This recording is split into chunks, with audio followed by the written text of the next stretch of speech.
The Russian Civil Aviation Authority says Yevgeny Prigozhin, the owner of the Wagner Group, and 9 others were on this plane which crashed flying from Moscow to St. Petersburg today.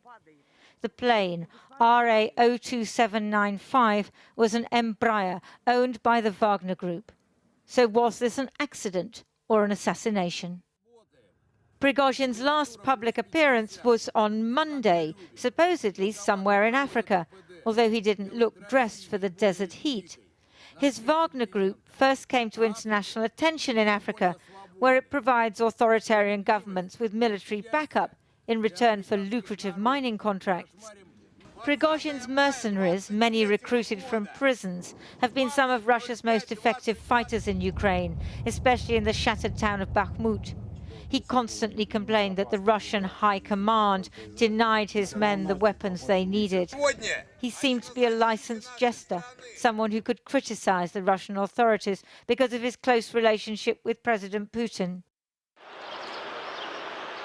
Then in June, he went too far. Wagner's tanks and armoured vehicles appeared on the streets of Rostov-on-Don as pedestrians watched.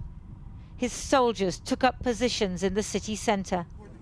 And the man himself was shown on his own Telegram channel, sitting between the Deputy Defence Minister and the Deputy Head of Intelligence, grumbling about the conduct of the war and demanding that the Chief of the General Staff come to see him.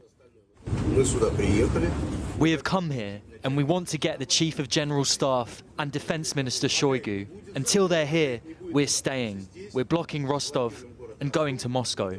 It was an attempted coup.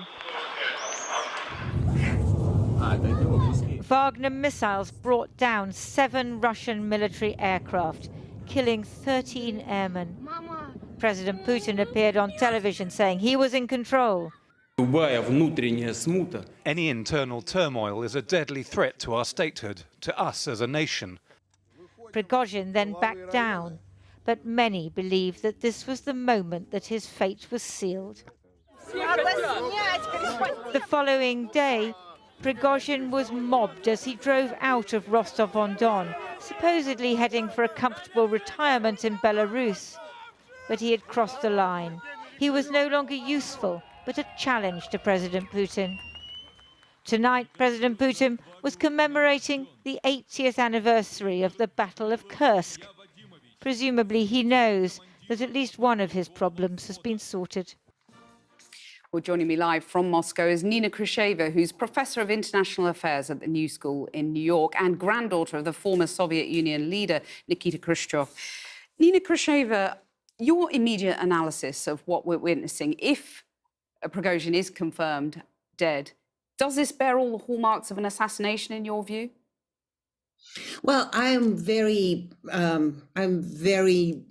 sheepish to speculate because it could be just one of those moments when there's a cruelty of chance and it happened. But as your reporter said, the report said he was a dead man walking because that's how Putin deals with his enemies. I quite disagree that Prigozhin became a problem for Putin because I think it was resolved since if you go after the Tsar, if you go after the king needs to die, but the king didn't die. So Prigozhin really lost his power, lost his media empire, had to kind of go away, and on Monday was heard from Africa, although we don't know whether he was there or not. But it certainly creates a bit of a headache for Putin, because if they did want to assassinate him, and if he did want to eliminate him, there should have been better ways. I mean, there's no better ways to assassinate anybody, but somewhere in the quiet of one African country, something. So this is just way too dramatic. And also what the latest report is not just Prigozhin, if he was on the plane, but also another man who is known as Wagner, one of the field commanders, Utkin, who was also supposedly on that plane. So essentially, if that is true, the whole head of Wagner now is gone. Well, that's fascinating to hear you describe this as a headache for Putin, far too dramatic. So you don't think this leaves him stronger with his, someone who tried to lead a mutiny gone? Well, of course, but Prigozhin was already not a threat. He wasn't an issue. They eliminated the issue. Prigozhin, in fact, stopped even being part of the kind of Russian radar, but now he's back there again. And if he's assassinated, and if that is, I don't know, I'm probably won't be proven, but certainly if the more rumors speculate and they would be kind of believable rumors, then they would be a lot of other Wagner aficionados who would then treat Prigozhin's death and Wagner's death, Utkin's death, as the death of a martyr. So that actually may create more of a problem for Putin rather than less, because it would have been much easier to let Prigozhin go into the sunset somewhere in Africa and became completely irrelevant in Russia. So potentially more instability in Russia now as a result. Where does that leave their campaign in Ukraine?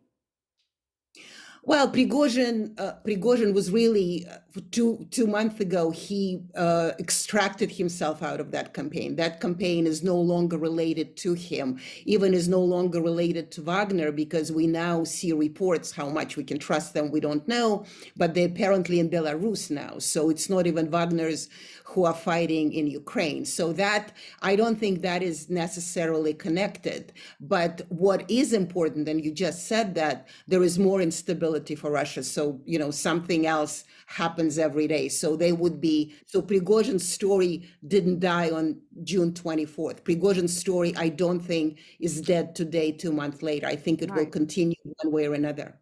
And do you think we'll see a change in military tactics from Vladimir Putin in Ukraine after this dramatic development today? And As also, I said, a new general sacked as well, General Surovikin. Well, and once again, General Surovikin has not been in the public view for 2 months, so that didn't really affect that campaign at all for the last 2 months. But we may or may not see something, because if Ukrainians are changing tactics, and we've been hearing that, so the Russians would have too. And so then the question is, do they have enough capable commanders to respond to that new Ukrainian challenge? But I really don't think that Prigozhin's story now is too much connected to Ukraine. However, the Prigozhin story is very much connected to Russian politics. Give us a sense then of the importance of Prigozhin over the last few years to Putin personally, but also in what he did in Ukraine. Well, he was absolutely important, and not just in the last few years. He's been important for a decade. He was, and I think in your report it said he was Putin's chef, he was Putin's caterer, he was Putin media troll. He had this whole troll fabric that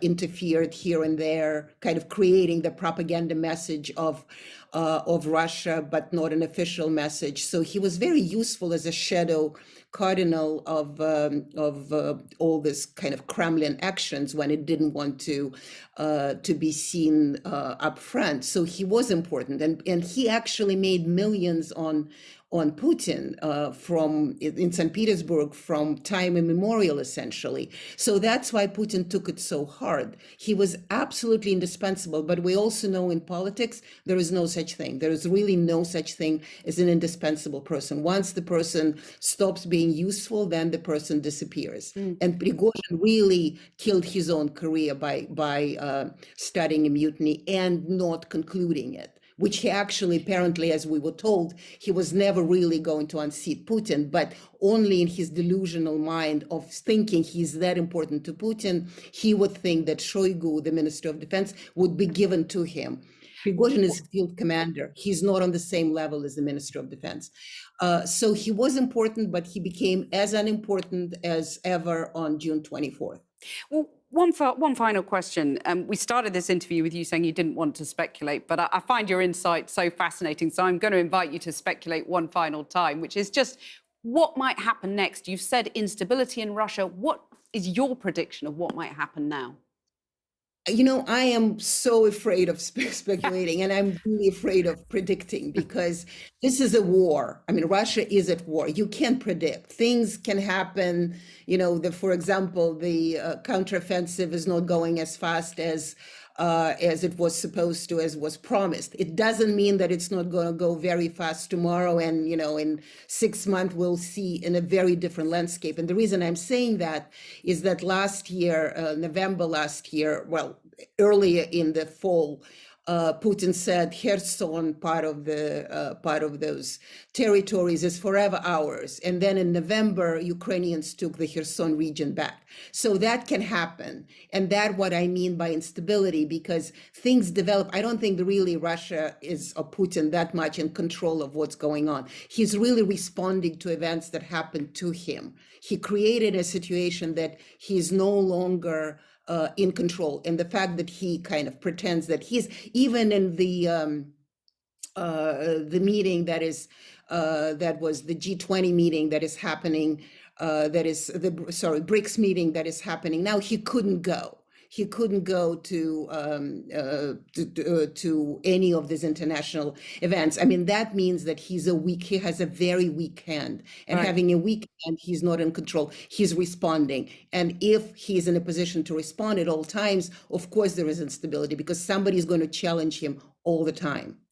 Nina Khrushcheva, fascinating to hear your thoughts. Thank you very much for joining us.